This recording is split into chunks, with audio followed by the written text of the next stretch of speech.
Ground rules real quick here.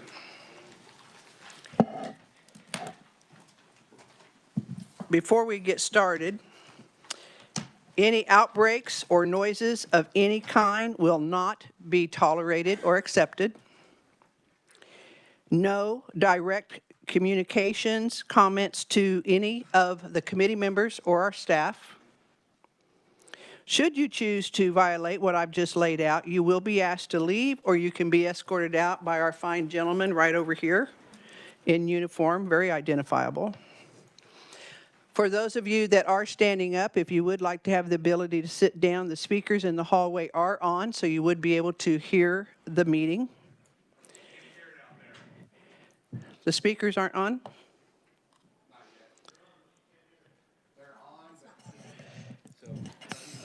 Well, this mic here, I think, is struggling for some reason. Okay, now can you hear? No, this mic.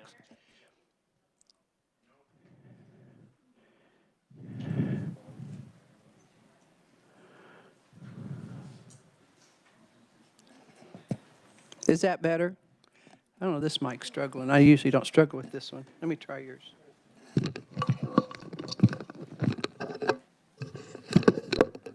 See, does that one work better? Any better? Or not? I don't, huh? Can you hear it now? All right. Okay.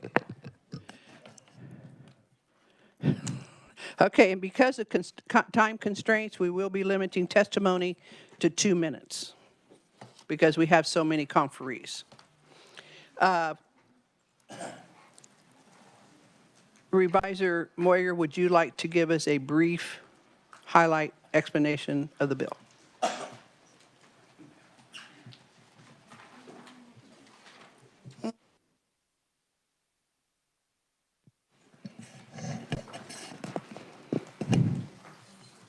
Thank you, Jenna. Thank you, Madam Chair. Good afternoon, committee members. House Bill 2791 enacts the Forbidding Abusive Child Transitions Act to prohibit healthcare providers from treating a child whose gender identity is inconsistent with the child's sex, authorizes civil causes of action against healthcare providers for providing that treatment, restricts the use of state funds to promote gender transitioning, prohibits professional liability insurance from covering damages for healthcare providers related to those gender transition treatments, and authorizes professional discipline against healthcare providers who perform treatments. Section 1 sets out the name of the bill, and sections 1 through 7 as the Forbidding Abusive Child Transitions Act, and defines terms used in the bill. Section 2 would prohibit the use of state funds to pay for, subsidize, or promote social transitioning, medication, or surgery for a child whose perceived sex or gender is inconsistent with such child's sex. Section 3 would require a healthcare provider to obtain informed consent from a parent before discussions with a child. Informed consent would require the healthcare provider to provide notice of specific information related to social transitioning, puberty blockers, cross-sex hormones, and the use of such medications, and for surgical procedures. These would include known risks, lack of FDA approval, unknown effects, and a lack of long-term studies on effectiveness and safety of such procedures. Subsections A and B of Section 4, this is on the bottom of page 3, would prohibit a healthcare provider from knowingly providing certain surgical, hormonal treatments, and puberty blockers to a child whose perceived sex or gender is inconsistent with such child's sex, except as provided in subsection C. Subsection C is an exception to the prohibition in A and B. No signs are allowed in the committee room. So I will ask you that who held up the sign to please leave the room.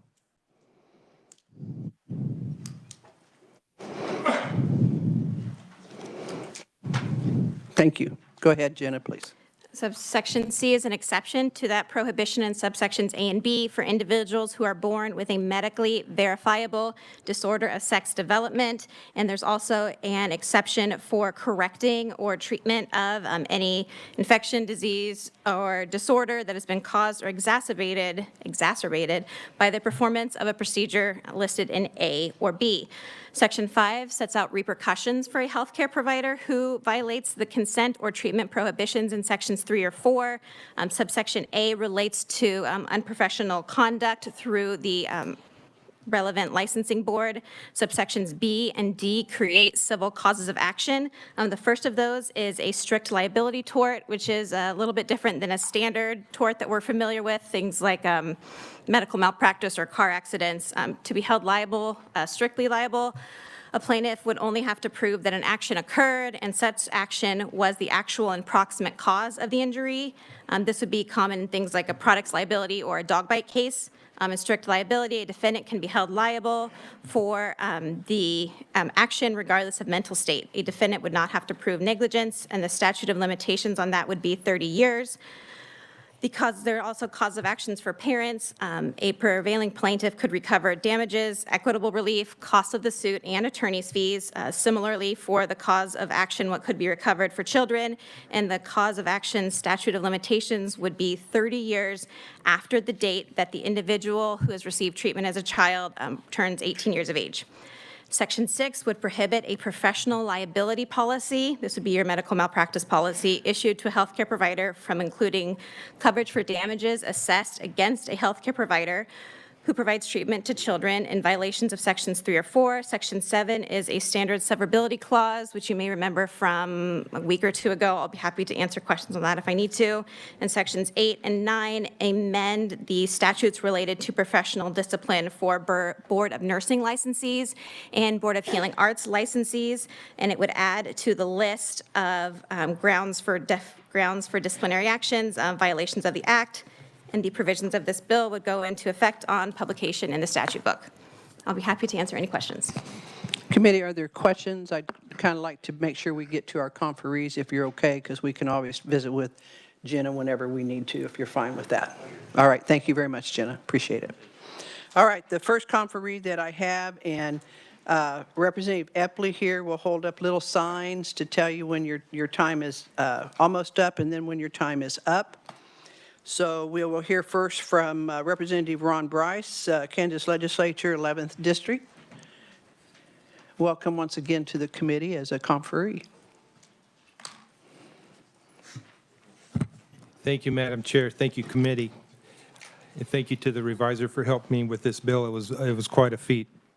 I consider it an honor to stand today in support of House Bill 2791. Ron, I think you need a little bit closer to that mic. For some reason, they're not functioning properly. Thank you, Madam Chair. I stand in support of House Bill 2791.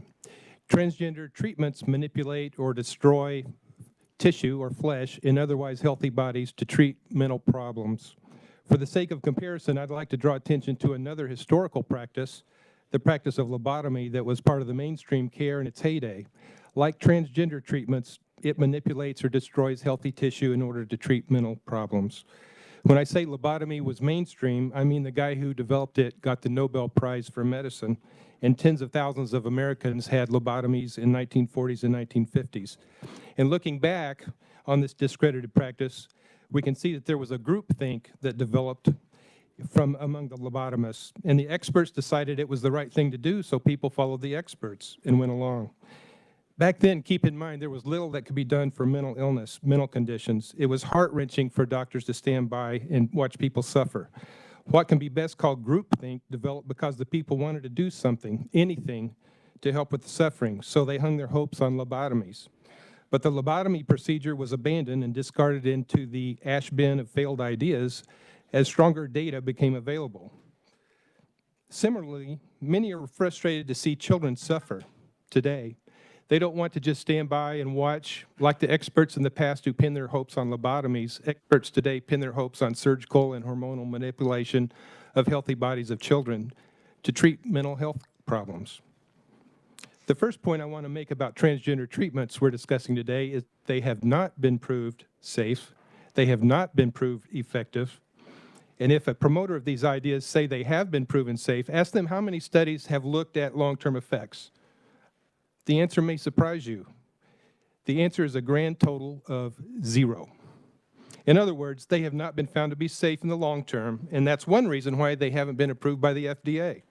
But not only have they not been proven safe, they also have not been proven effective for treating the very thing we're told that they are effective to cure. They do not reduce suicide risk in gender dysphoric children. That's another reason they haven't been approved by the FDA.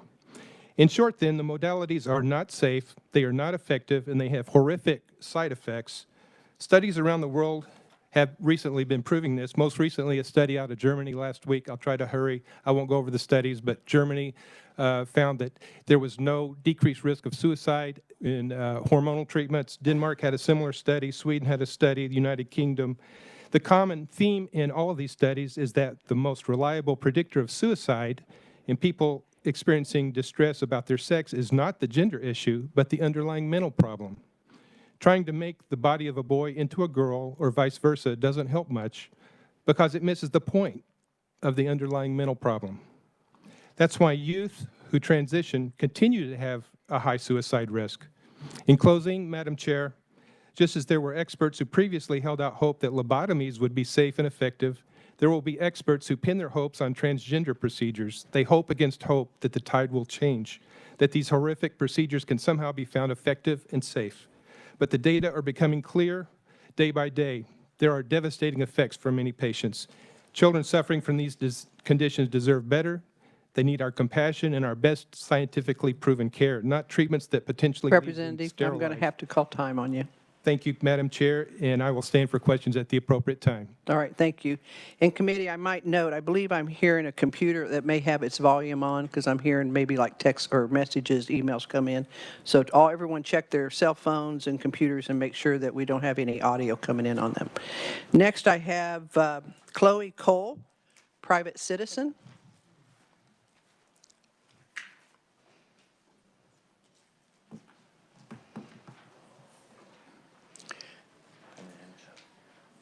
Welcome to committee, Chloe. And I might add, committee, you will notice that Chloe and then the conferee after her have a little bit more time because several people offered to give her their time as we were juggling folks on here. Welcome to committee. Thank you for having me.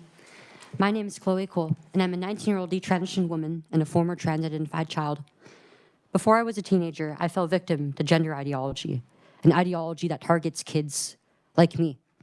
Kids who are different, who are on the autistic spectrum, who are struggling with puberty, trauma, and forming their identity as they are growing into adults.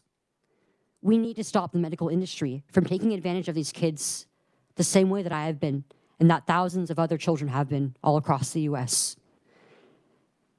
This abuse is standardized in healthcare throughout the country and the rest of the world by the World Professional Association Transgender Healthcare, or WPATH. I was afraid of growing up into a woman. I had an early stressful puberty, and I hated the attention that I was getting from my developing body. I had deep, unresolved sexual trauma from an assault that I felt like I couldn't report to any adult in my life because I thought none of them would believe me or take me seriously. And I began to associate my breasts and my femininity with weakness and being taken advantage of. I learned from the internet that all of my problems stemmed from the way that I was born, that my womanhood was a mistake. But I could fix myself by changing my body. None of my doctors at any point explored any of these feelings or told me that I was strong enough to get better and that I could grow out of it. My pain and my naive judgment as a child was allowed to dictate the rest of my life. Today, I'm experiencing joint, back, and pelvic pains. I have issues with atrophy, with sexual dysfunction and pain, and the testosterone may have made me infertile. The loss of my sexual development and of my breasts has marked the loss of a major part of my sexuality and my identity as a now adult woman. I never will have the option of feeding my children with what God gave me. The skin grafts that they created out of my areolas have become open wounds, and I have to bandage myself every single day so I don't bleed onto my shirts and my bedding. The damage that was done to my developing body was all thanks to the negligent standards of care written by WPATH. But there is no acknowledgement of those of us who detransition. I received absolutely no guidance on how to stop transitioning. And now that I don't know what the picture of my health will look like in a few years or over the next few decades of my life. Only time will tell. I didn't deserve this, and neither does any child in your state or the rest of the country deserve to face this abuse. I was far too young for the adults around me to enable me to make decisions governing my body that would affect the entire course of my physical, psychological, and reproductive development. What children like me need isn't the removal of their body parts or the halting of their natural development or psychological manipulation by adults. It's compassionate, holistic care. As adults, we need to ground children in reality and guide them towards building their identities in a healthy manner. We need to act now because our youth need us more than ever. This is not a matter of left or right. It is a matter of right and wrong. You know that this is wrong, and you need to do something about it. Thank you. All right, thank you very much, Coley. We're going to wait till we hear from all of our proponents, and then we'll have questions. Thank you for being here. Next, I have Jamie Reed, private citizen.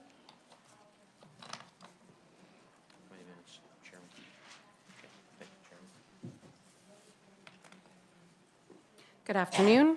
My name is Jamie Reed. I have a Master's of Science in Clinical Research, and I worked in a pediatric transgender center in St. Louis, Missouri. I was a firm believer in pediatric gender medicine. In my 4 years of tenure there, I saw many children receive so-called gender-affirming care that led to very significant harms and poor health outcomes. I am passionate about advocating for these kids, and so I spoke out as a whistleblower to ask for your help to bring reforms. We had patients in my tenure detransition like Chloe. We had patients have surgery, total radical mastectomies, express regrets within months. I counseled patients who had vaginal lacerations due to the atrophy from testosterone use who had to be sent to surgery from the emergency room. One of our young patients called us and reported that they have been having heavy bleeding. They were told to call back if they bled through the pad in an hour. Within 30 minutes they called back. They said that they had bled through the pad, their blue jeans, the towel they had wrapped around their waist, and they had soaked the comforter on their bed.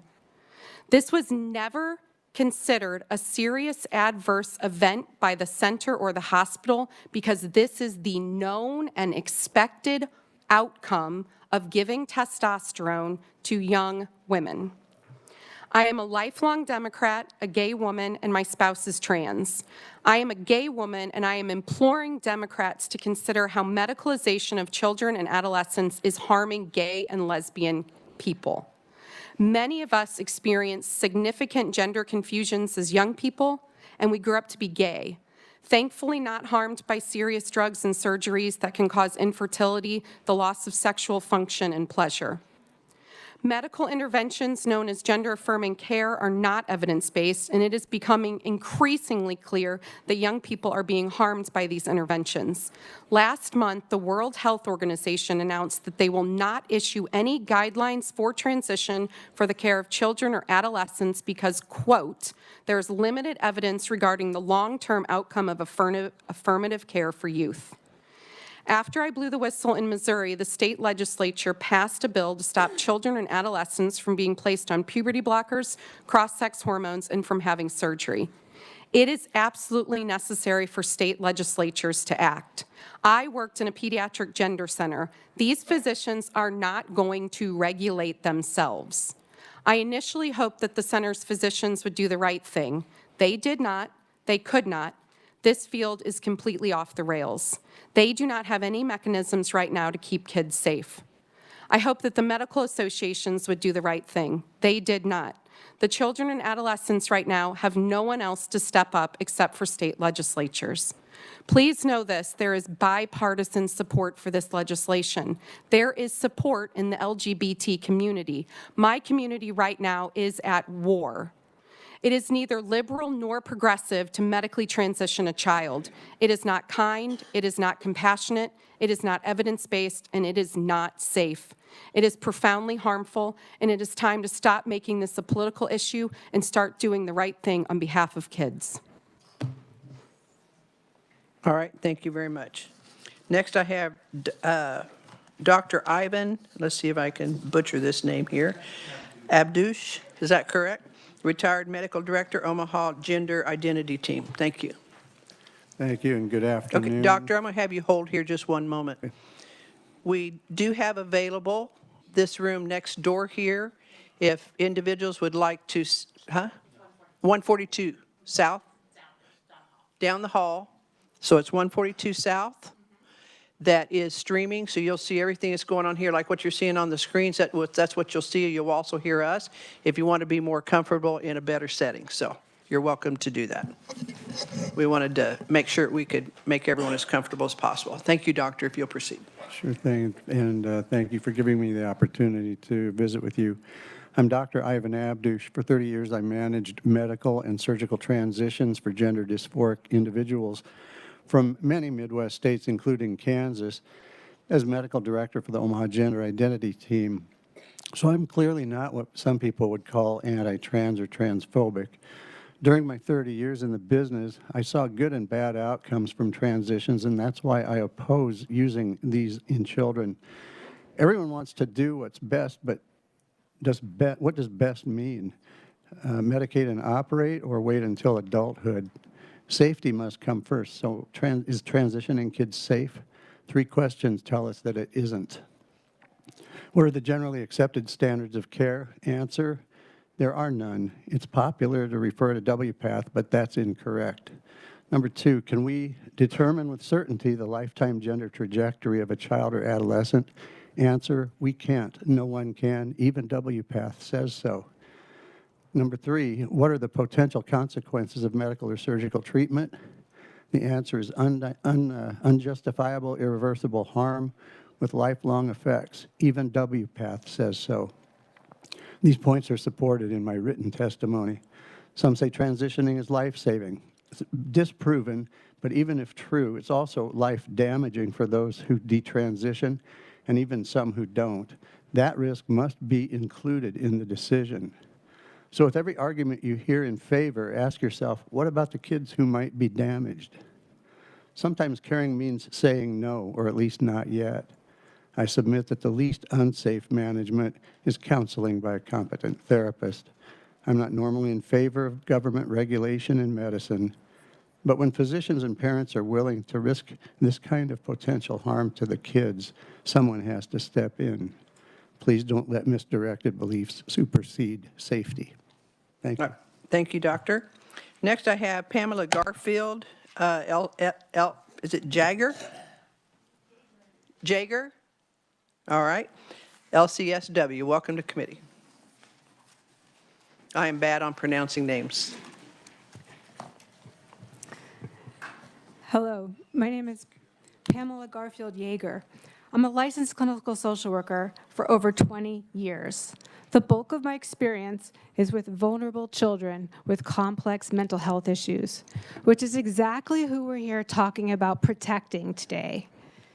You might be thinking, this bill will lead to more suicides, and what about the data?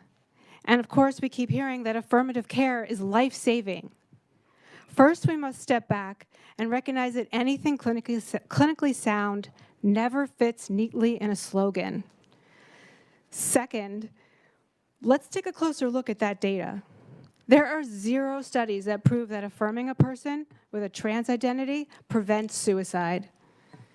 The only data we have tells us that transgender population has higher rates for suicide, and this is true because people who identify as trans do have coinciding mental health issues such as trauma, attachment issues, autism, and depression. The trans community even admits this in their data reporting and in their marketing because they have a special flag for trans-identified autistic kids. They would say this flag is for inclusivity. I would say it's to recruit vulnerable kids. Data aside, let's think about this from an ethical standpoint. To tell vulnerable kids that they will kill themselves if they don't get what they want is a horrible thing to do. All this suicide talk is against everything mental health professionals ever stood for, and it's plain irresponsible. We are setting kids up for a life of emptiness because they are getting the lesson that they must blackmail kids, but they must blackmail people with suicide threats to receive love. When we reinforce this suicide myth, we are telling children that we don't believe in their ability to handle problems. In addition, they start to believe that they must go through painful surgeries or die. This is a very scary message to give on repeat to children. Thank you. All right, thank you. Next, I have Brittany Jones, Director of Policy and Engagement, Kansas Family Voice. Welcome to committee. Thank you for having me today. I will be as brief as possible so that we can retain time for other conferees. But members of the committee, my name is Brittany Jones. I'm an attorney and the Director of Policy and Engagement for Kansas Family Voice. We represent thousands of Kansans who are concerned about the threat of these experimental procedures and drugs on Kansas kids. We support HB 2791 because it ensures that Kansas children will be given the time to pursue therapies that will not permanently alter their bodies. We know that these procedures are happening in Kansas. In fact, there was testimony earlier in the day that said that just in Wichita, more than 2,000 procedures or treatments were done to minors around this care. So this is highly concerning for our state. There are already 20 states that have passed similar legislation, and they've been upheld by multiple appellate courts. Medical practitioners should not be so committed to an ideology that they look past real physical harm that is happening to children through these procedures. As a society, we should be able to stand together to protect Kansas kids from these sort of experimentations. And that's why I ask that you support HB 2791. Thank you, and I stand open for questions at the appropriate time.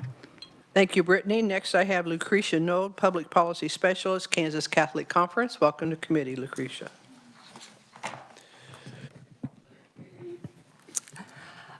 Good afternoon, Madam Chair and members of the committee. I'm Lucretia Nold with the Kansas Catholic Conference, and I represent the Catholic bishops of Kansas. First and foremost, I want to highlight that the Catholic Church teaches that we are to love, respect, and show compassion to all individuals, and that includes everybody, including those who do not share or embrace, in our view, of the gift and beauty of human sexuality. Now, if you want more on the church's teaching, I suggest that you look at my written testimony or find myself after this hearing, and I'm happy to give you a theology lesson on our teachings. But I wanted to focus today on just my personal experience of teaching adolescents, primarily second graders and seventh graders, for almost 10 years. Kids of this age, their opinions about themselves and the world constantly change. Their worldviews swing widely from one week to the next. To give an example, a couple of years ago, I was teaching a class, I was singing, and with all sincerity, once I got done singing, one of the second graders looked up at me and goes, "You sound exactly like Taylor Swift." I can promise you I sound nothing like Taylor Swift. I think we're just both tall and we cheer for the Chiefs. But it just shows that they are constantly making decisions and doing things out of emotions, and their worldview is always changing.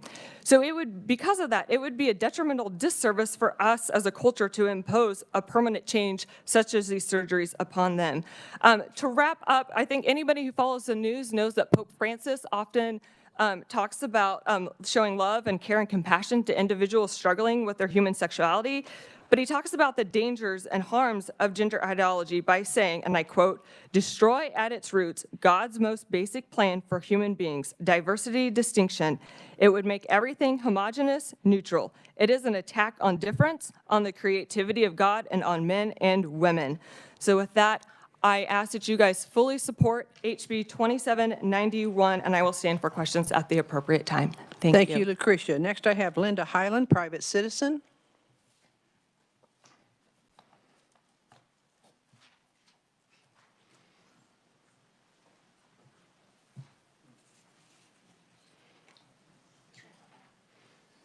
Welcome, Linda. Chairman Landwehr and committee members, thank you so much for allowing me to be here today. I am a proponent. I represent myself, and I am a proponent for House Bill 2791. And it is out of love of children, all children who God created, each one in their own image, each one with their own fingerprint, that I'm here. And I ask the question, does love cause children to have bodies that would be in a diseased, asexual state, have damage to their brains, possible blood clots, heart attacks, cancer, liver dysfunction, and long-term effects that we don't even have studies for. The hormone treatments are not approved by FDA. My next question is, who is pushing this? And I find many people. We have big business, we have executive orders, and many people behind this. Could Kansas become a destination for these treatments? I would like to close by reading a quote. This battle is to save minors from anyone in the education and medical community who would purposefully cause gender confusion in a child, leading them to believe their bodies would be better as transgender. In The Hiding Place, Corrie ten Boom wrote, her father told her, a pretty poor father would ask his little girl to carry such a load. This would be his case full of watches. In the same way, Corrie, with knowledge, some knowledge is too heavy for children. When you're older, Linda, I need you to wrap up. you can bear it. But for now, you must trust me to carry it for you. So we're asking you to set boundaries. And we're asking you all to carry the load for our children Linda. with this legislation. Thank you. Thank you. Next, I have Joseph Colm, Public Policy Director, Family Policy Alliance, and he's virtual. Madam Chair, I'm sorry. Are you with us, Joseph? Yes, I am, Madam Chair. I'm sorry, my camera's not working. I'm going to try to fix it for questions. My name is Joseph Colm, spelled K-O-H-M. I'm an attorney and the Public Policy Director for Family Policy Alliance. We're a nonprofit organization advancing family values through legislation across the nation and federally. This bill will protect vulnerable children from what you've already heard are dangerous sex change procedures and will empower them to recover damages and financially Just a moment, disincentivize. Joseph, can we get that, IT, can we get that volume up for him? Can you see if there's anything you can do to increase your audio on your side, please, Joseph? I can speak as loudly as I can. There we go. That's Madam much Chair. better. Thank you. That's Okay, what we great. needed. No problem. Well, as I was saying, this bill is going to disincentivize the predatory behavior you've heard about towards these vulnerable young children. So we encourage you to support it. I want to hit two things with the brief time I have. I want to make clear that for the small percentage of children who experience distress identifying with their biological sex, studies consistently demonstrate that the majority come to embrace their biological sex in adolescence or adulthood. That fact renders most physiological interventions unnecessary, and it reinforces the fact that such serious interventions are not the answer. These children need and deserve real help, not harm. This bill is also victim-centric in that it provides these children with a private right of action to sue and recover actual damages for the horror inflicted upon them by medical professionals they should be able to trust. As plaintiffs under the bill, they also can recover punitive damages. Right now, attempting to transition children is a lucrative process for healthcare entities, but HB 2791 will turn that financial incentive on its head by allowing plaintiffs to recover punitive damages beyond the actual damages they incur at the hands of these predatory actors. And finally, the bill ensures vulnerable children struggling with gender dysphoria receive the help they need. It protects their access to therapy and other helpful treatments. It creates an environment that ensures any children with comorbidities such as depression and anxiety and anorexia receive proper treatment for those conditions rather than enabling a singularly focused one-way transition pipeline that would leave these comorbidities totally untreated.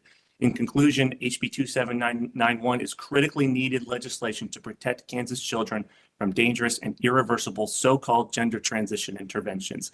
By passing this bill, you'll demonstrate Kansas's commitment to protecting vulnerable children. So I urge you to support the bill. Thank you. All right, next I have Michelle Engelman, private citizen.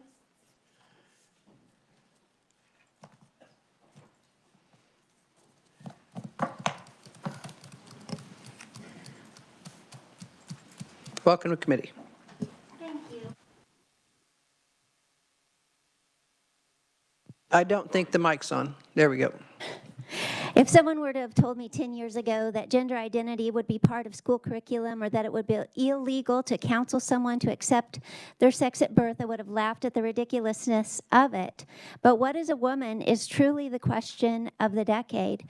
In 2022, Pedro Gonzalez in the Transgender Leviathan noted that in the DSM-5, 2 in 100,000 adults identified as having gender dysphoria, but in 2023, a study published by the American Academy of Pediatrics suggested that the rate among America's youth may now be as high as 9%. What happened? Is this organic? All this is too rapid, too dramatic of a change to be organic. There's something wrong with the system if a condition that was almost unheard of has over the course of a few years mushroomed into a regular trend. Our influencers, doctors, politicians, even our president and the CDC all seem to be on board all of a sudden with very little research or discussion, and any opposition is called bigotry or worse. Do you really believe these troubled children need hormones and surgery to feel loved, or would it be more prudent to let them wait for adulthood to make life-altering surgical decisions?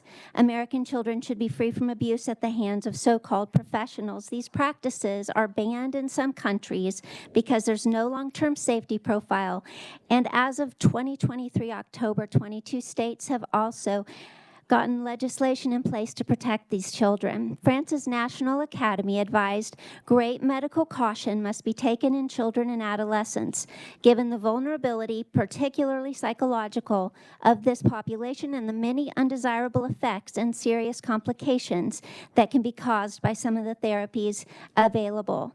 That sounds like common sense. In your well-intentioned effort to embrace inclusivity and perhaps avoid being called a bigot, don't allow this. Please protect the children and pass HB 2791. Thank you. Thank you, Michelle. All right, committee, what we're going to do is we're going to go ahead and take questions right now. Representative Epley will set a timer for 10 minutes. Then we'll hear our opponents, and we'll ask 10 minutes of questions, and then we'll see where our time sets from there. So I've got one for Jamie Reed. Now remember, committee, if the person's up there that you want to ask a question, let's try to, so we don't play musical chairs. I appreciate you being here today. So my question to you is, what are some of the long-term physical issues that transgender folks face with their treatments? If we're talking about medically transitioning a minor, we are mostly talking about the use of a puberty blocker with its immediate transition to cross-sex hormones and then surgical procedures.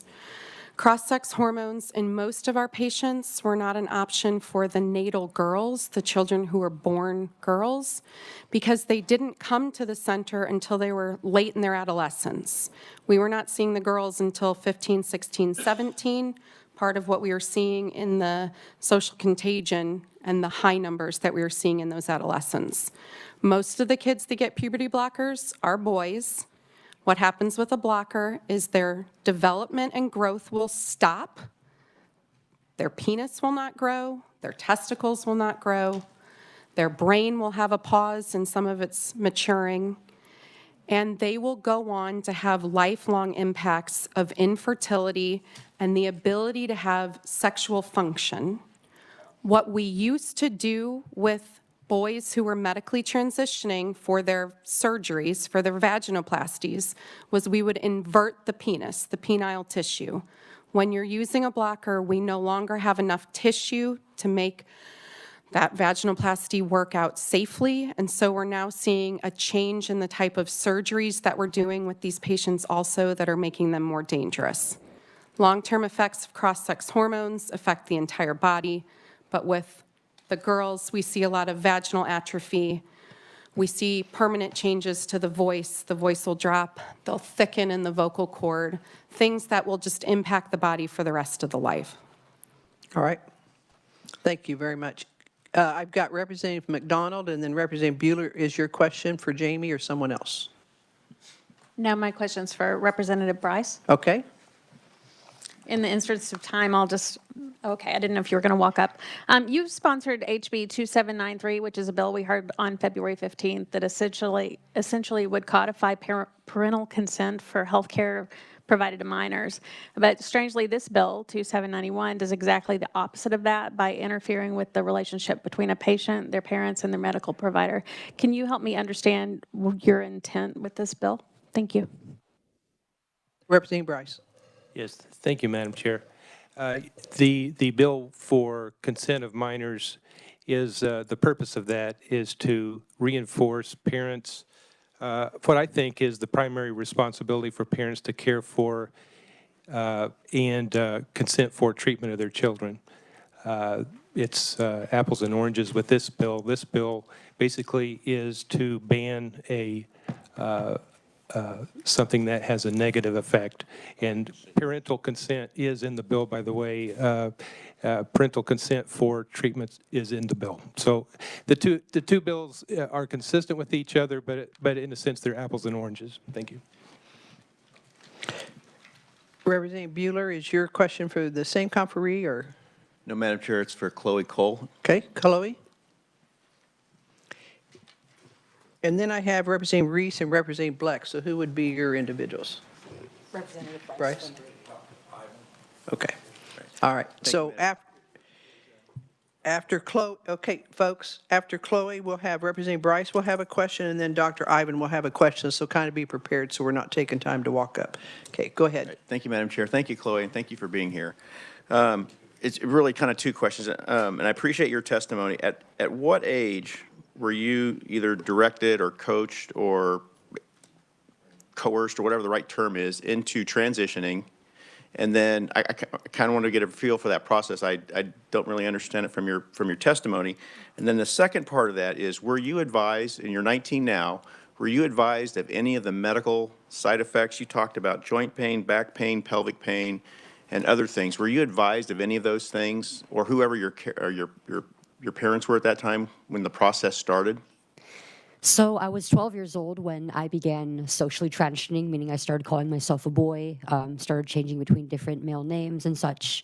And I was 13 when I started the medical process, starting with a drug called Lupron to stop my puberty, and then testosterone to masculinize my body. And I started socially transitioning after a period of time when I was struggling with my body image. I felt like I was too boyish looking. I was always comparing myself to other girls and other women around me. And as a tomboy growing up, I felt like I would never really be feminine enough to be enough as a woman. And I had a lot of negative ideas about growing up from a girl into a woman, and I didn't really have any strong female role models in my life during that period of time who I felt like I could connect to and confide in. And I learned about the transgender community through social media, and it kind of gave me this convenient explanation for as to why I felt so different from the other girls and women around me, why I hated my body so much, why I was so afraid to become a woman. I had sexual trauma. I had been diagnosed previously with ADHD, and I had symptoms that were indicative of me being on the spectrum. And yet, as I went through the consultations, this was something that was never really explored. And to answer the second part of your question, during the consultations for the puberty blockers, for the testosterone, and for the surgery, any complications that were talked about were in very brief detail. And at the age that I wouldn't have been able to consent to any of this, to any of these long-term changes to my body. Okay. So again, just to be clear, so you didn't understand that possibility of this is that you were going to have a lifetime of joint pain, back pain, pelvic pain, or all of these other things? No, most of the complications that I'm experiencing now from these to this day are ones that were never listed or discussed. Okay, and you were a teenager when all that happened? Yes. Okay, thank you so much. Thank you, Madam Chair. Thank you, Representative Reese. Nope. Representative Orpeza. Thank you, Madam Chair, and thank you, Chloe, for your testimony. Greatly appreciated. I just have two questions. The first question is, did you ever receive care here in the state of Kansas? No, but And my then experience second reflects that. question- Okay. It was just a yes or no, but thank you. My second question was, were your parents at these medical appointments? Again, a yes or no question. So I had, my mom was at the ones for the blockers and for the testosterone. Both of my parents were in the consultations for the surgery. Okay, great. Thank you very much. Appreciate it. All right, thank you very much, Chloe. Appreciate it. Representative Reese.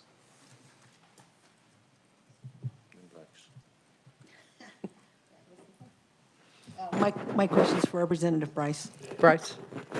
Representative Bryce, excuse me. or Ron Bryce is citizen, I guess.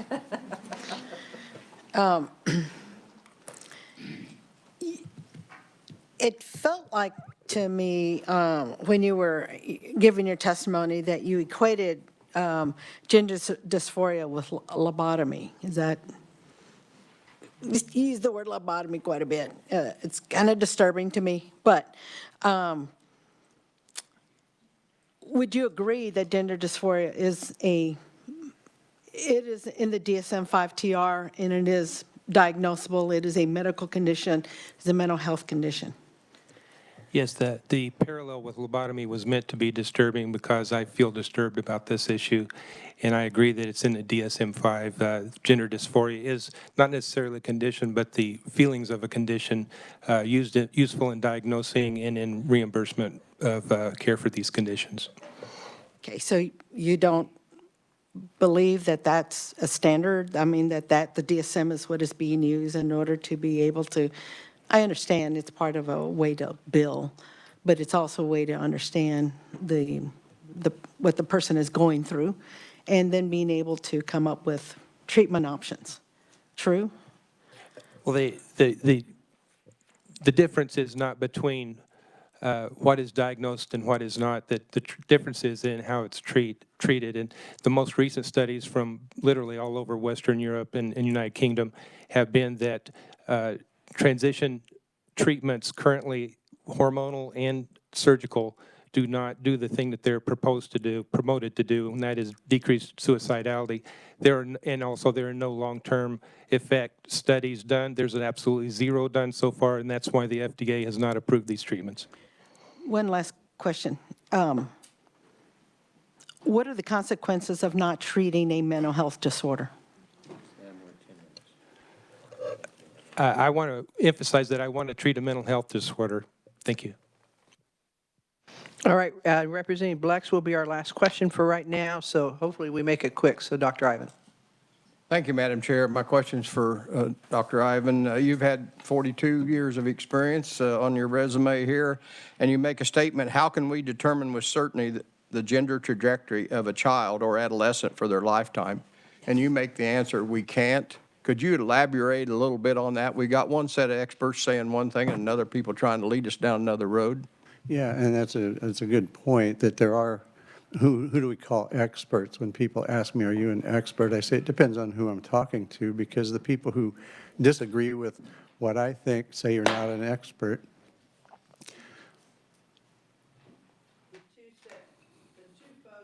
Sitting there behind the first row, you just took a drink of water. If you'll two leave the room, I said no talking, no disruptions, and I meant it.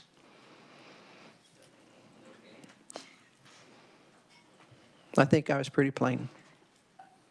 Thank you.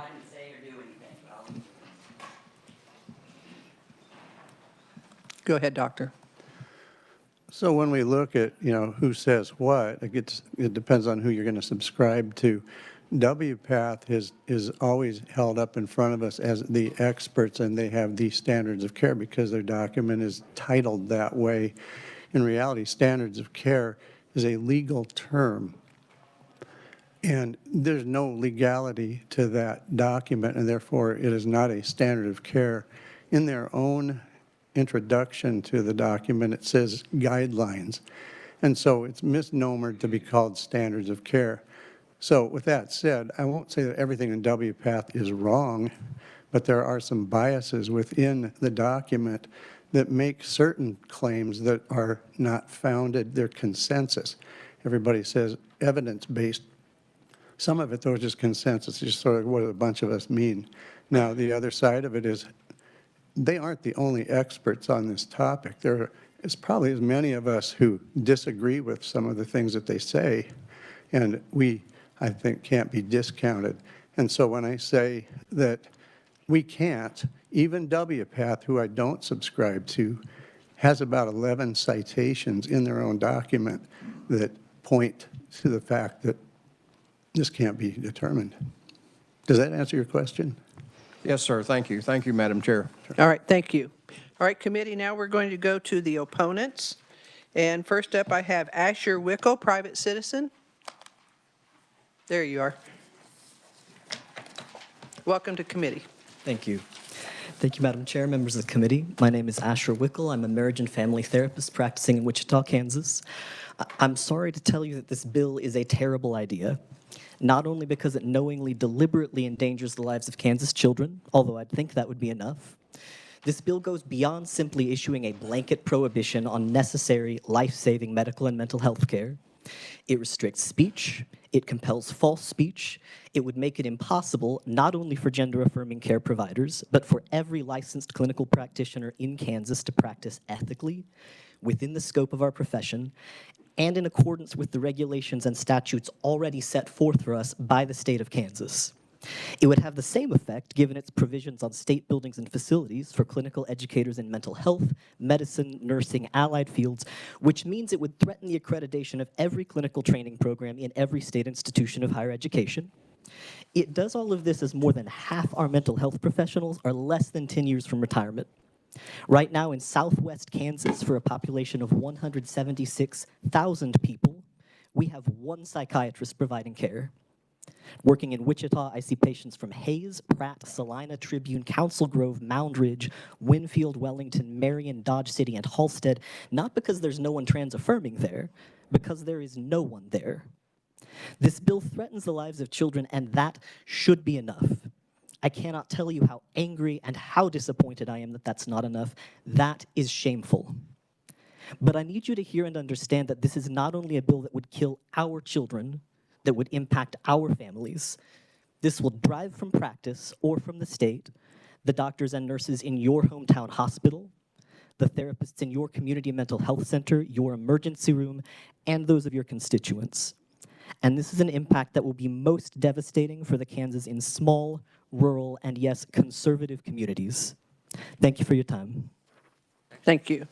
Next I have, is it Marceline Dover? Is that correct? Yes. All right. Welcome to committee. Can you lower the mic down for her, please? I can stand. Oh, can you? Okay. Welcome to committee. Oh, how are you guys doing? Somebody's got a phone or a computer that's making noises. Hi. I'm Marceline Dover. I've been a teacher in Wichita at North High School for almost 9 years now.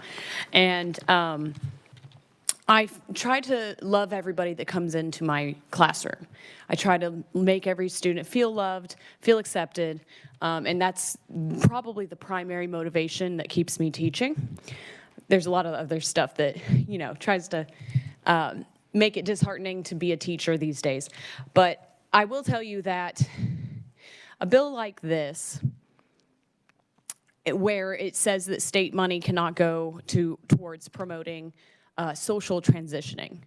I can tell you that over the last 8 years that I've been teaching, I have several students who either identify as trans and therefore they use names not on their birth certificate, and they use pronouns that are not aligned with what they were assigned at birth. And in order for me to be a teacher, I feel like it is very important for me to create an atmosphere that my kids feel comfortable in, and part of that is using the pronouns that they wish and that the names that they wish.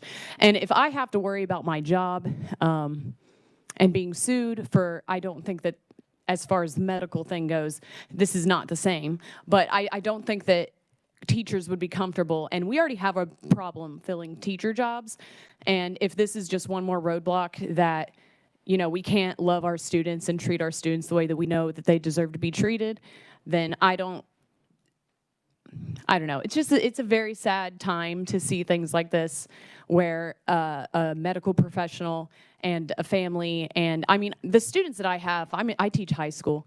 We don't have a high population of students that are trans and non-binary. And I'll tell you that the most of them are not seeking any medical treatments right now, and it's primarily just being able to accept them into the classroom as somebody else who doesn't have those difficulties would be treated. All right. Thank you, Thank Marcel. you for your time. Appreciate it. Marceline, I'm sorry, I pronounced that wrong. Dr. Malati Harris, private citizen. Thank you to my ranking for helping me out there. Welcome to committee. Thank you. Good afternoon. My name is Dr. Malati Harris. I'm a board-certified family medicine physician, and I've practiced in Kansas for the past 19 and a half years. I provide full-scope family medicine, and that until 2019, that included obstetrics. I'm here today to very strongly oppose this House bill that aims to ban gender-affirming care to our transgender children in Kansas. In reading the bill, it's clear to me that this was written out of fear that the social, medical, and surgical treatment used to affirm transgender children's gender is dangerous, and the effects of this gender-affirming care is unstudied or not researched. I would like to help put your fears at rest with provable facts regarding that care. First, physicians providing gender-affirming care always do so by first obtaining detailed, informed consent from the parents as well as the child we're caring for. We discussed social transition, medications for puberty blockade, as well as hormone treatment, going over all risks and benefits, as well as reversible as well as unreversible or non-reversible effects of each medication so the families can make an informed decision that is best for them. Patients are followed very closely with blood analysis and physical exams after initiating care. My patients are required to continue regular therapy appointments with a mental health care provider throughout their treatment as well. Second, we follow research protocols that have proven to be safe for gender-affirming care. The use of puberty blockers have been used for approximately 40 years, and the effects of the blockers are completely reversible. It's literally a pause button that delays permanent physical changes of puberty to give the patient time to continue to make informed decisions about their gender identity in the future. Hormone therapy for gender affirmation is safe as well and is standard of care and the only effective treatment for gender dysphoria. Like puberty blockers, physicians have used hormone therapy for children for a variety of disorders, and they've shown to be very low risk. Why is potential risk of this treatment of great concern for transgender children when this bill specifically singles out the transgender population to deny care to, while explicitly allowing that exact same care for children being treated for other conditions with the exact same medications? I'm sorry, I had more, but I have to stop. Thank you. All right, thank you. Next, we have Jalen Abeg, private citizen. Welcome to committee.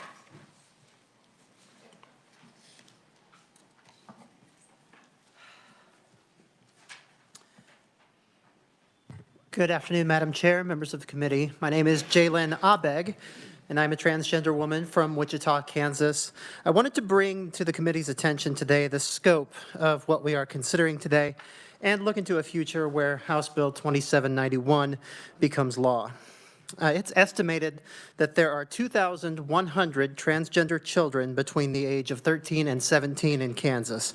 That is a veritable city of young transgender people who may be receiving care that helps them be their true selves, improves their mental health outcomes, and helps them grow into the bright future Kansans that we know they are and can be.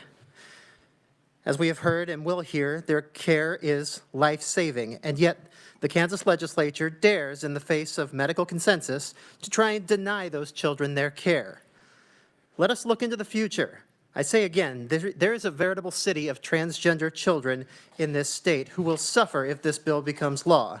Rest assured, if it becomes law, there will be consequences, and as those consequences manifest, as children begin to die around us, it sickens me that most of this legislature will be patting themselves on the back with their bloodied red hands as if they have done. Jalen, I said no disparaging to the committee members or the legislature, so you can cease right now. Please sit down. Thank you for being here. Next, I have Anthony Alvarez, private citizen.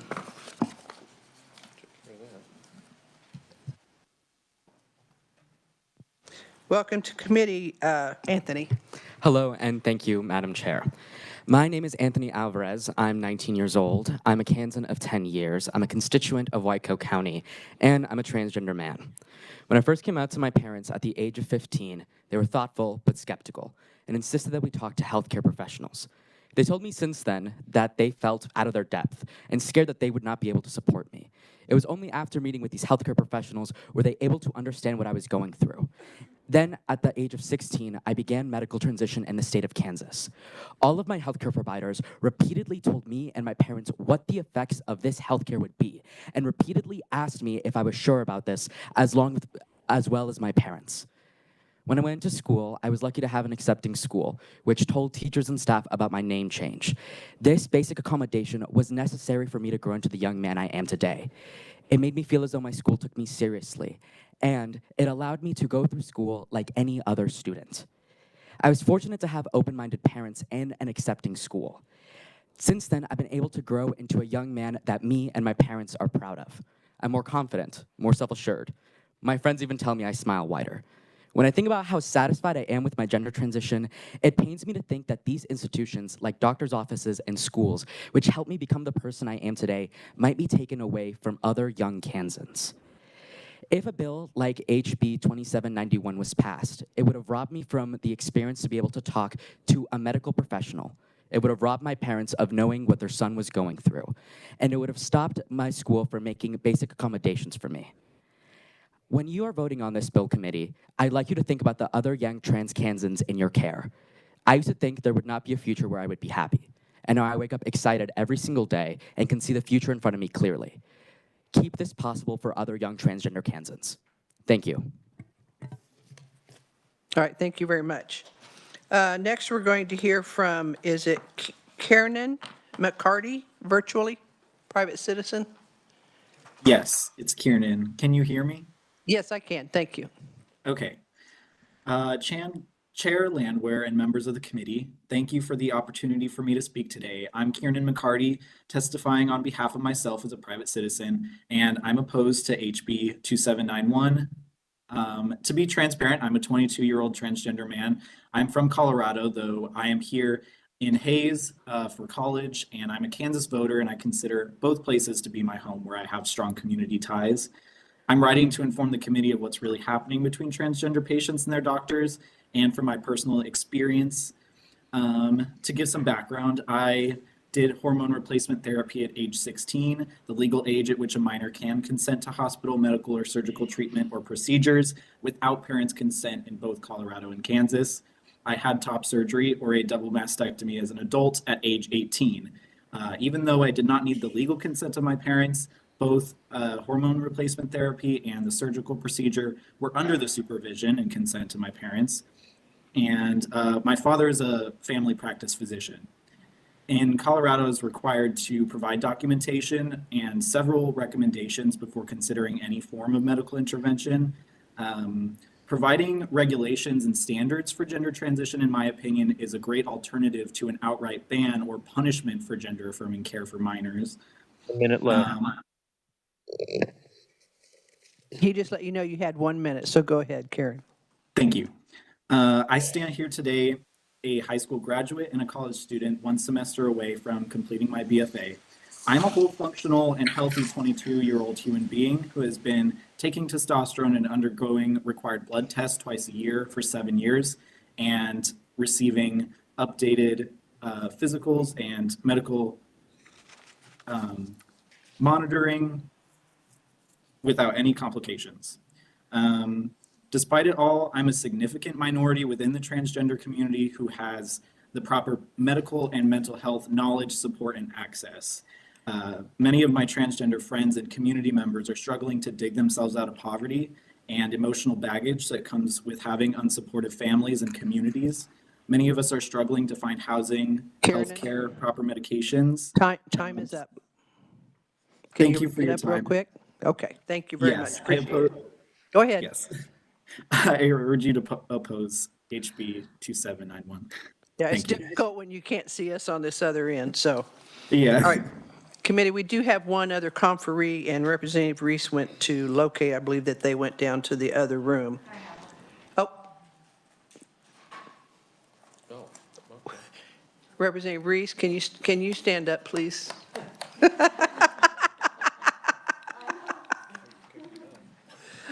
DC, welcome to committee.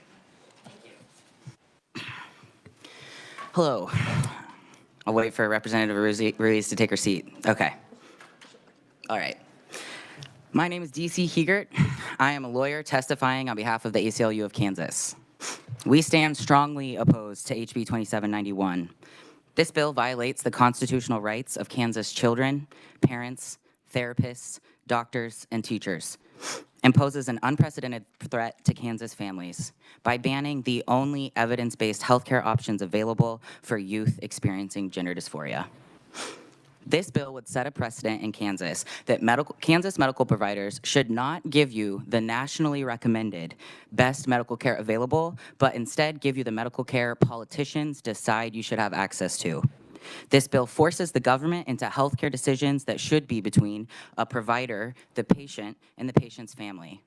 And it violates Kansas' constitutional right to bodily autonomy, which the Kansas Supreme Court said, quote, includes the ability to control one's own body, to assert bodily integrity, and to exercise self-determination. This bill also takes away parents' rights to make decisions about their children's health care, a right that some in this room have vehemently defended in other contexts. And it threatens our healthcare providers for simply trying to do their jobs. Please listen to the Kansans here today. Kansans have shown you we do not want this bill because we know it will cause serious harm. And I do not mean this in an abstract sense. People will die. Families will suffer. The practice of medicine will be compromised, and not just for transgender people, but for everyone in Kansas. I'm sharing this testimony as an ACLU lawyer, but also as a lifelong Kansan and a transgender person.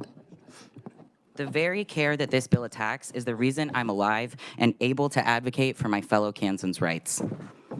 I love Kansas, and I'm proud to call it my home.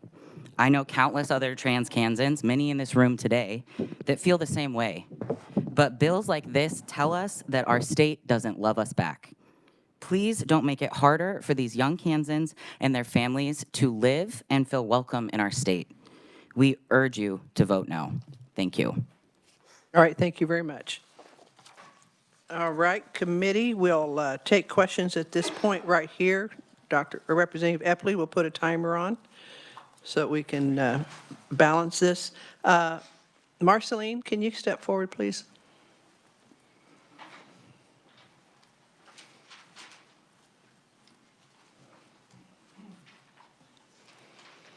Thank you.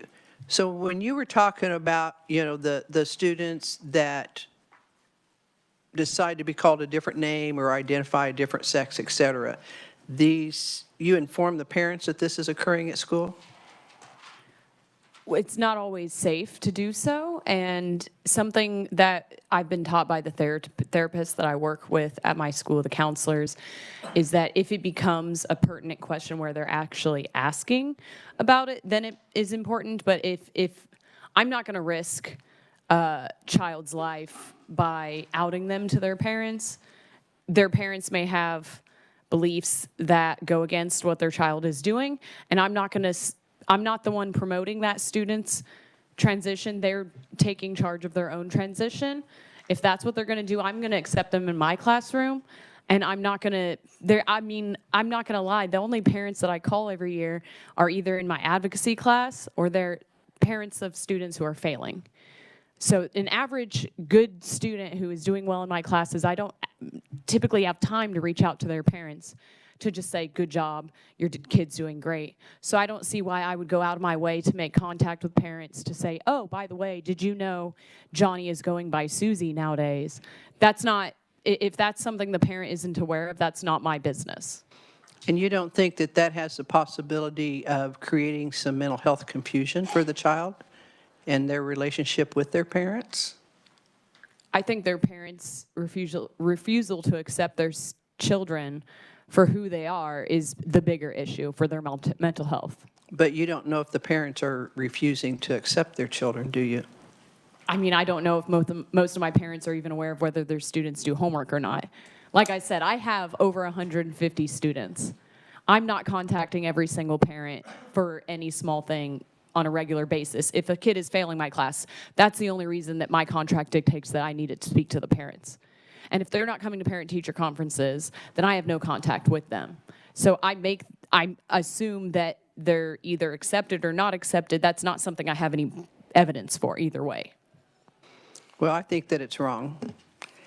And I would want my student, if I was a parent, I would want my children to go to school where the teacher accepts them for who they are.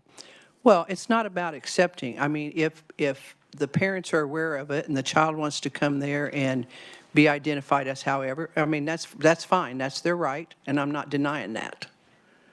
I think parents not knowing what's going on, and I've heard the discussion that, well, this will put children at risk.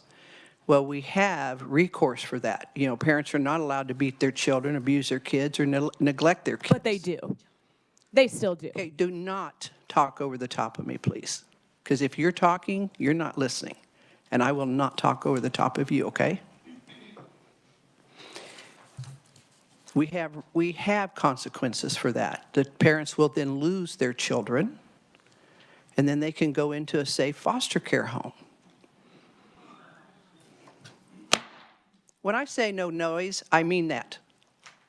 This hearing can end right now.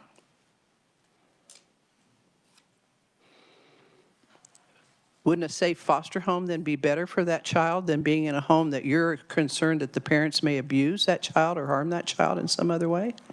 As stated, I'm not aware of whether or not they're accepted at home. I just make them accepted in my classroom. And is this the policy of USD 259 that you don't tell the parents? I don't believe there is any guidance on that matter. All right, thank you. Further questions? Okay, does anyone have a question for Marcelina while you're up? Stay up here right now because there's other questions. Vaughn. Representative Vaughn? Thank you, Madam Chair. Thank you so much, Marceline, for your testimony. You mentioned that you have, in the past, had trans or non-binary students, and I'm wondering, how did it impact them when you positively affirmed their identity? What was that experience from your view? It reminded, I'm so sorry for speaking. Yeah, how did that impact them when they received that positive affirmation? I also have students who identify with a different name that does still align to their sex assigned at birth. I have boys who go by different boy names, girls who go by different girl names, and similarly, I feel like they're more comfortable in my class. They're more willing to open up and talk about their day. It's just a matter of making the room more comfortable for them. Thank you. All right, and if you'll stand there, we've got Representative Barth. I believe you have a question. Yes, thank you, Madam Chair. Marceline, question for you. Being a teacher in the classroom, you made a statement that you said most kids aren't receiving medical transitioning care. How do you know that? Some of the students that I have known who have transitioned will open up about what they feel about hormone therapy and puberty blockers, and oftentimes they'll confide in me that they're not on those and that they're scared of those and they don't know how to even go about getting on those. And I do not see, I mean, in a school of 2,200 students, it just isn't, I mean, I feel like there's a lot being done here to make this seem like it's a really big issue, and there's so many kids who are on hormones and they're seeking surgeries and things like that. And I think that's a little bit overblown. I don't see that it's as big of a threat to, I mean, most of you guys I don't assume would have ties to that anyway, but I just think that it's a little overblown. I have one follow-up question too. I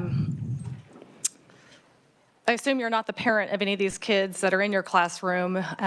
So far, I'm not sure what you teach. Are you teaching a psychology class or a I medical teach physical class? science. Physical Physics. science, physics. Okay, thank you. All right, Representative Haswood, who is your question for? For Anthony. All right, thank you very much for being here. For Anthony, welcome back.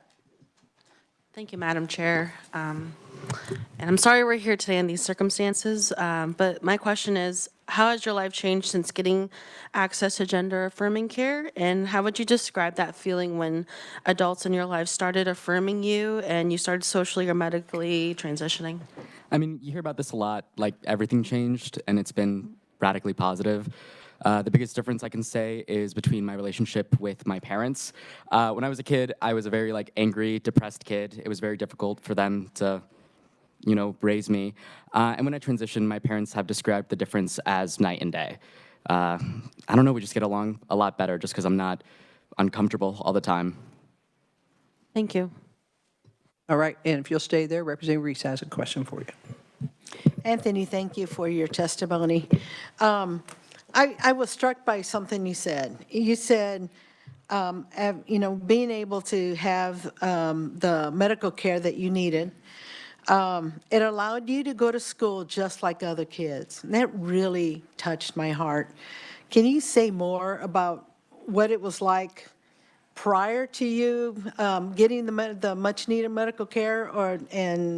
We know the after effects now, but what was it like for you prior to that in school? Yeah, in school, I don't know, I was a very annoying kid. I just had a lot going on. I felt very uncomfortable all the time, so I would try to compensate for that. But to be honest, what I think is the biggest difference is how it was after I medically and socially transitioned. It really has gone to the point where I really don't think about the difference between me and other young men around me, unless it's something like this where we have to bring the political side into it. But yeah, after starting transition, I feel like I was thinking about being trans more before I transitioned than after. All right, any further questions? All right, seeing none, thank you very much. All right, committee, that concludes our proponents. We do have one neutral, and that's Jay Richards, PhD, Director, DeVos Center. Virtual. Thank you, Madam Chairwoman. I'm a Director and Senior Fellow at the Heritage Foundation and the DeVos Center, and my research focuses on the role of gender ideology in public policy. In recent years, the U.S. has seen a huge spike in the number of minors diagnosed with the distress that's now called gender dysphoria. Fueling these alarming statistics is an ideology derived from critical theory. This gender ideology displaces the sexual reality of male and female with a subjective notion of gender identity that's independent of the body. Hence, its champions avoid references to sex. They define gender identity as one's internal sense of gender. Note that this is both circular and unfalsifiable. Because of gender ideology, children are now told they might be born in the wrong body. Official groups have replaced sex with a mere social construct, sex assigned at birth. The most toxic fruit of this ideology, however, is in medicine, hence the treatment called gender-affirming care. Gender-affirming is, in effect, sex-denying. In the U.S., gender transition surgeries for adolescents increased nearly fivefold from 2016 to 2019. Until recently, childhood gender discordance was very rare and in most cases resolved themselves after the child passed through puberty. In contrast, starting a child down the gender affirmation pathway makes it far more likely that he or she will go on to take puberty blockers and/or cross-sex hormones. But here's the dirty little secret, as you've already heard. There's no reliable scientific evidence that these treatments improve the long-term health of these minors, let alone that the benefits outweigh the risks. Few countries in Europe are rushing headlong down this path as the US is, and several countries that were farther down this path have now had second thoughts. In a less troubled world, doctors would follow the rule to first do no harm. For now, it falls to bodies like this one in Kansas to protect children from these experiments. Thank you. I'm happy to stand for questions. All right, thank you very much. Are there any questions for Jay Richards? All right, seeing none, thank you. All right, committee, then we have, what? Oh, Representative Orpeza, you got to be faster. You're not down at the end anymore. I can see you now. I do have a question, but was for Dr. Harris. Is that still appropriate, or I've lost my Not right now. If opportunity? we can have Okay, time, we'll thank come you. back and do that. All right. Thank you very much. All right, we have written-only neutral testimony by Susan Guile, the Executive Director, Kansas State Board of Healing Arts. And committee, all of the other testimony that individuals sent in that was written only, if you don't have it, you will be getting it on your S drive and on the website and all that good stuff. There's just been a large volume, and it was very difficult for Dave to handle. Committee, that concludes the hearing that we have right now on House Bill 2791. At this time, we'll open up the hearing for House Bill 2792. And we have no proponents on this bill. We may end up not having enough time to hear everyone. We will try to get through there. First, I have up Charles McKenzie. Say the differences in the bill. Oh, Jenna, can you? I'm sorry, I Just brief, yes, brief description. shouldn't we? I mean. Thank you, Madam Chair. Jenna Moyer, Revisor Statutes Office. House Bill 2792 would prohibit gender transition surgery on minors, authorize professional discipline against a physician, and adopts a standard of care for gender transition care services. In subsection A of the bill, it defines the terms used in the bill. Subsection B would prohibit a physician from performing a gender transition surgery on a minor, and subsection C would require a healthcare provider who is providing transgender care services to conduct such services and treatment according to the clinical practice guideline established in the Journal of Clinical Endocrinology and Metabolism article, Endocrine Treatment of Gender Dysphoria / Gender Incongruent Persons, an Endocrine Society Clinical Practice Guideline. And Section 2 would amend the professional discipline statute for Board of Healing Arts licensees to add that performing gender transition surgery on a minor as defined in Section 1 would be among the list of unprofessional conduct. And the journal article I sent to Dave to upload along with the testimony. It's about 35 pages long and pretty technical, so hopefully we don't get me too many questions about that. I'll be happy to answer any other questions. All right, Representative Vaughn, and then just keep in mind that we lose time, so. Yeah, thank you, Madam Chair. Thank you, Jenna. I wanted to clarify when it outlines the specification of the use of the endocrine treatment of their Society of Clinical Practical Guidelines. As I read it, that applies to all transgender care services, not just transgender care services for minors. Correct. And the clinical practice guideline goes over specific guidelines for minors, adolescents, adults, et cetera. Okay, so we are regulating this for all medical care provided for these services using an outdated 2017 Societal Clinical Practical Guideline. I can't tell you if the science in it is outdated or not. Okay, thank you. All right, any further questions? All right, seeing none, thank you, Jenna. Now I have Charles McKenzie, Senior Pastor, Grace United Methodist Church. Welcome to committee. Thank you, Madam Chair, and the members of the committee. I am Pastor Charles McKenzie. I serve, as was said, at Grace United Methodist Church in Winfield, Kansas. I'm testifying today on my behalf and on behalf of Kansas Interfaith Action. I rise in opposition to HB 2792. The primary concern of Christian community should be to attune itself to Jesus' words when he was asked what the greatest law was. That is, to love God and to love neighbor, telling us that on these two ideals, all other laws and commandments hang. I ask this body to consider those ideals. This bill ignores that gender-affirming care is life-saving care. It's a big government solution injecting itself into the relationship that should be sacred between parents, children, physicians, and patients. This bill has negative impact on medical providers and compromises their ability to do the job. I want to use the balance of my time, though, to lift one name, raising the name of Nex Benedict, a gender non-conforming teen who lived only 3 hours away from my home in their hometown of Owasso, Oklahoma, who had the very breath of life beaten out of them by students who were motivated by the hatred and intolerance of politicians in their state. This is a nightmare scenario for every one of us who loves a trans, non-binary, or gender non-conforming person. I didn't disclose this fully when I began, but I am also the father of a 16-year-old non-binary child. The death of Nex did not happen in a vacuum. It happened in a place where bullies have been led to believe that there will be no consequences licenses for violence because people in power have stoked fires of intolerance and venomous behaviors.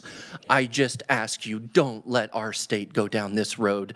There is no compelling reason. There is no overwhelming need to do something like this. It's ill-informed. I invite you, please, please, please oppose HB 2792. Thank you for thank you for this opportunity to provide my testimony today. All right, thank you very much. Next, I have Amanda, is it Moigoy? Magoy. All right, welcome to committee, private citizen. My name is Amanda McGoy. Today you've heard from people that have been shuttled in from across the nation to speak, but I'm here to speak as I am a Kansas resident, and I think it's important that we are listening to Kansans. I do provide care to 2,000 LGBT individuals. That is not a number of youth or a number of procedures. As a matter of fact, youth are not able to receive any care without parental consent and are rarely able to access surgical interventions. The only WPATH allowed surgical intervention available for youth with many stipulations is chest masculinization surgery. The American Medical Association prohibits taking away reproductive capacity from those who cannot consent independently. This is not Nazi Germany, folks. Further, a lot of testimony that you have heard today has discussed permanent changes incorrectly. Trans men who retain their uterus are able to and do get pregnant. Trans women are able to postpone estrogen and get their partners pregnant as well. Joint pain is not a known side effect. Today, I am pleading with you to grant transgender minors and their families the autonomy to make their medical decisions with their healthcare providers. Research does show us that greater than 97% of youth who come out as transgender during adolescence will seek medical care and go on to live in their affirmed gender for the rest of their lives. Transgender healthcare, especially care for youth, is inextricably tied to support of their families and their mental health professionals. Without all of these factors and interprofessional collaboration, we cannot move forward. Trans youth are not making these choices without support. Even youth who are 17 years and 364 days old must have parental presence and consent to move forward. Despite what you've heard today, the World Professional Association of Transgender Health is internationally recognized for producing the highest level of standards for trans medical care. In 2023, I became and tested for and became one of the only 188 certified providers in Kansas. I do just want to say very quickly that this bill discusses... Amanda? It says wrap up, so I was going to wrap up super quickly. So I did just want to say that this bill does discuss guidelines that are outdated. As was mentioned earlier, they are endocrine society guidelines. In order to become certified, I did have to do a fellowship with the WPATH certified endocrinologist. So they do also follow WPATH guidelines when providing care to trans folks. Thank you. All right, thank you. I'll show him some grace. Next, I have Kristen Satterwhite. Did I pronounce that correctly? Yes. Welcome to committee.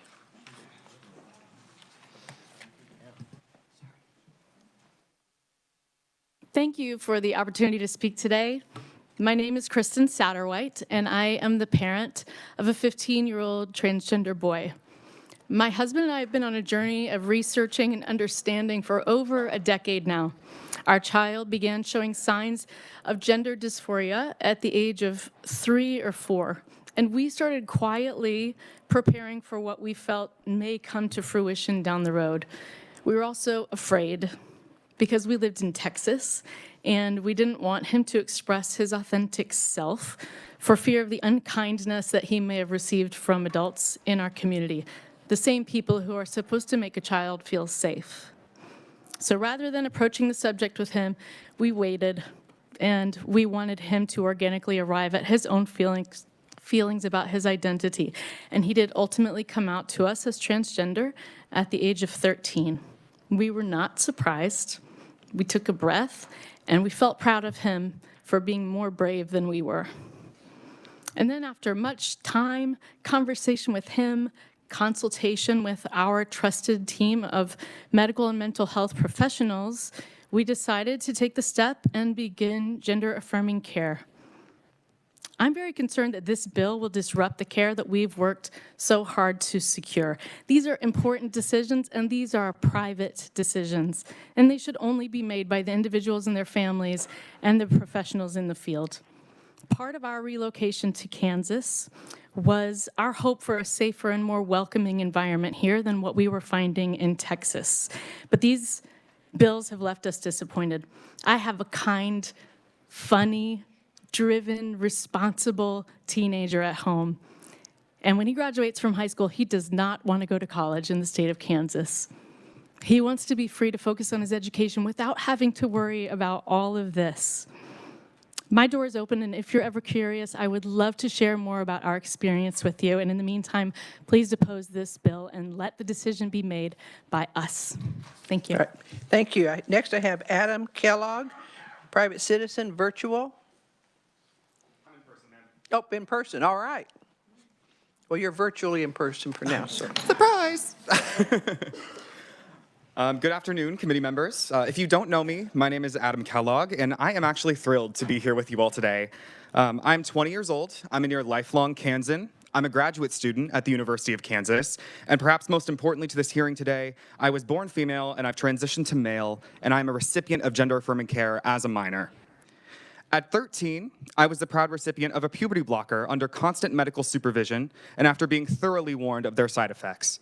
I gained a new confidence and a new lease on life, finally able to make friends and pursue my academic ambitions. My mom tells me that she watched the cloud of depression physically lift from my shoulders.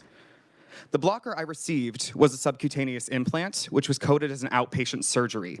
Therefore, the blocker that lifted my depression and helped me succeed would be restricted because of this bill. What's more, I began an extensive consultation process for a double mastectomy at 17. Committee members, I cannot express to you in words just how free I felt after gender-affirming surgery. If puberty blockers lifted the clouds, top surgery returned the color to my vision and grew the grass and flowers beneath my feet. With my gender dysphoria alleviated, I was able to complete my bachelor's degree in 2 years, graduating at just 19 years old. I began my master's degree this fall, and the world has never been brighter. Don't rob the transgender youth of Kansas of their joy.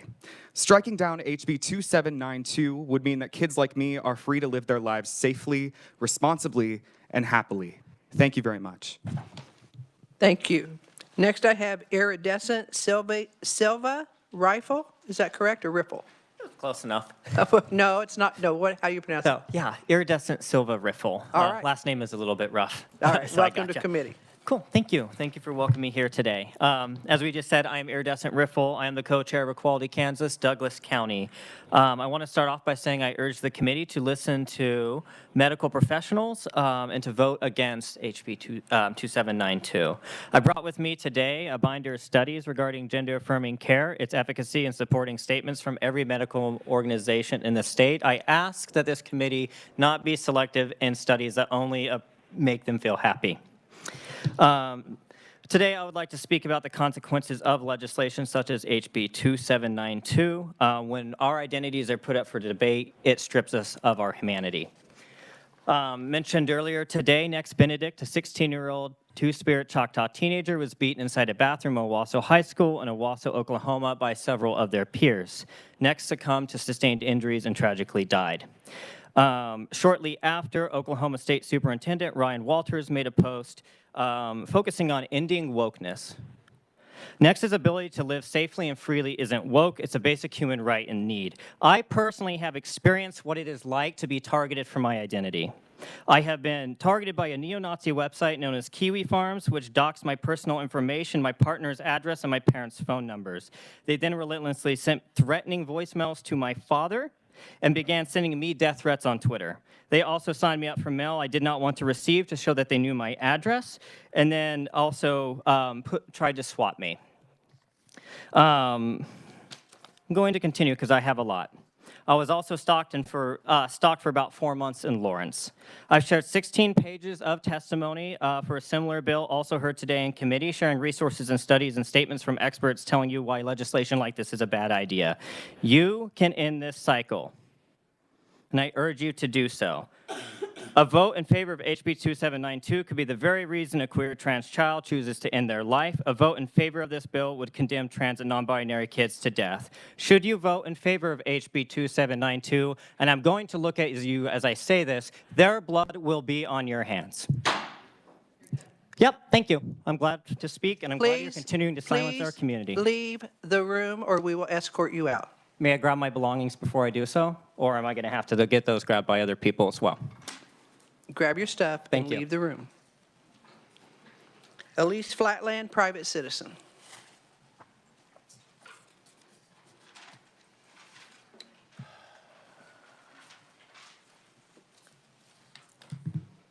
Hello. Welcome to committee. Thank you. My name is Elise Flatland. I've been a resident of Kansas for the last 20 years. I have 4 children, 2 girls, 2 boys. My oldest is my transgender daughter, and my youngest is an 11-year-old transgender boy. Both of my children have been diagnosed with gender dysphoria, and both are currently receiving gender-affirming care.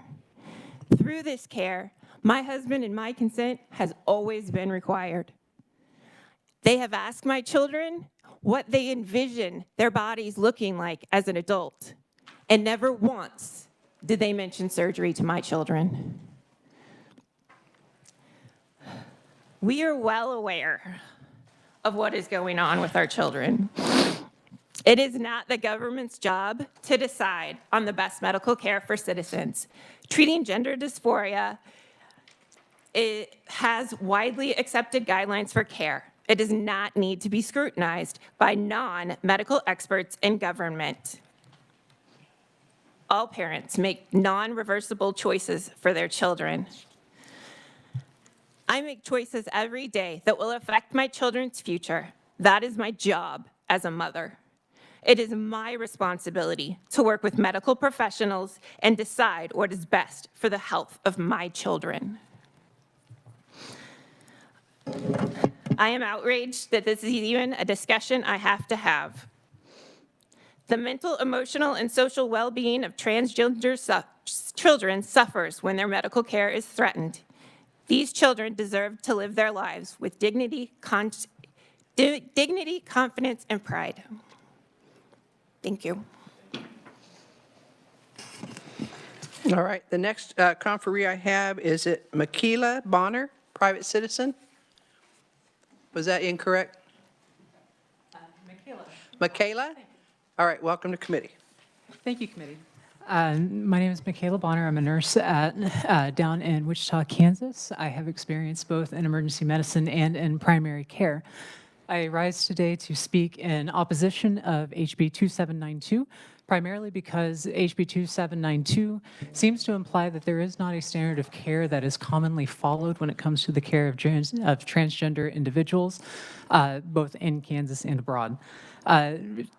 Typically speaking, the standard of care that is followed right now is Standard of Care 8 as published by World Professional Association of Transgender Health, which came out in September of 2022.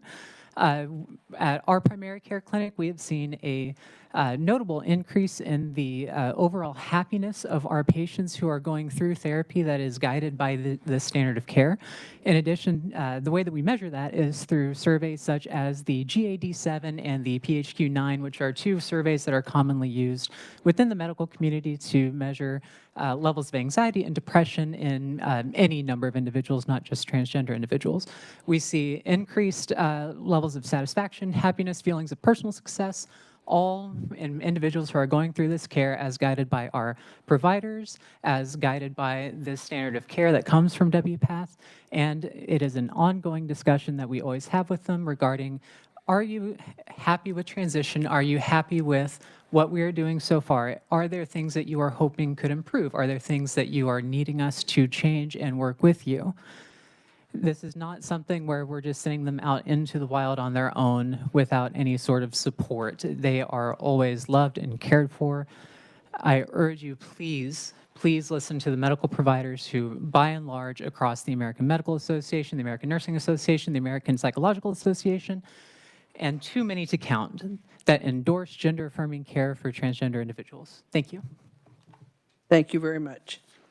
Next, I have Shannon Berquist, private citizen. Welcome to the committee. Committee Chair and members of the committee, thank you for the opportunity to provide testimony here today. My name is Shannon Berquist. I grew up in central Kansas and now raised 2 children in Douglas County with my husband, also a Kansas native and the son of an Army veteran. I'm here today opposing HB 2792. I want to address the hysteria that's gripped our nation when people talk about transgender children. That fear is the reason we are all here today. People in this room are so afraid of transgender children that they've spent a large amount of time and energy to draft legislation like HB 2792 that will impact such a small minority of incredibly hurtful ways. All the legislation is fear-based and not rooted in reality, and so I have to ask myself, how do we combat fear? Humans fear what they don't understand, the unknown or different. If the legislators that crafted these bills and those that would support them were ready, I would invite you to learn from me. My family is not trying to start a revolution. Myself and my husband are doing what all parents do. We are loving our children. We are caring for our children, but most importantly, and perhaps this is radical, we are listening to our children because children have important things to say. When our son came to us and said he didn't feel like a boy we had been raising him as, we listened and we asked our son what that meant to him. In the beginning, that meant that he wanted to paint his fingernails and wear pink clothing. Later, that meant that he wanted to be called she, her, and have a new name. None of these things that we are doing to support our child are groundbreaking or radical. We're simply listening to our child and letting her tell us what feels right to her. We're loving her even though these changes in her life are outside of our experience and can be hard to navigate. Our daughter is a normal Kansas kid. She goes to a Kansas public school. She loves Legos, art, and learning to play the saxophone. She plays sports on weekends and has play dates with friends. She is 1 in 420 kids and the only trans child in her school and her friend group or her entire extended families. Her existence should not merit laws. Our parenting should not require lawmakers to take pen to paper. Myself and my husband know best how to protect our 2 children. Together, we limit their media-appropriate programming, and our children do not have access to the internet or social media. I'm asking today that this madness come to an end, that the fear-based legislation stops. I'm asking Kansas lawmakers to step back and come to the table with open hearts and minds ready to learn from families like mine. Thank you. Thank you very much. Next, I have Dr. Galen Perry, virtual. Are you with us, Doctor?